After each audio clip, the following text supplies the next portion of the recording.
বৈষম্য বিরোধী ছাত্র আন্দোলনের রাজশাহীর অন্যতম সমন্বয়ক রাকিব হাসান অর্ণবকে পিটিয়ে আহত করেছেন আন্দোলনরত শিক্ষার্থীরা।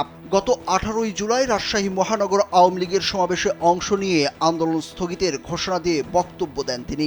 এরপর গত শনিবার দুপুরে নগরীর রেলগেট এলাকায় কোটা আন্দোলনে আবারও অংশ নেন অর্ণব। এ সময় আন্দোলনকারী শিক্ষার্থীরা ভুয়া ভুয়া বলে স্লোগান দিয়ে উত্তেজিত হয়ে অর্ণবকে বেধড়ক পেটান। পরে তাকে উদ্ধার করে রাজশাহী মেডিকেল কলেজ হাসপাতালে ভর্তি করা হয়।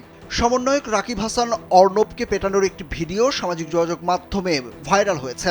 ভিডিওতে দেখা যায় শিক্ষার্থীদের বিক্ষোভ থেকে সাদা শার্ট পরিহিত এক ব্যক্তি ডান দিক থেকে এসে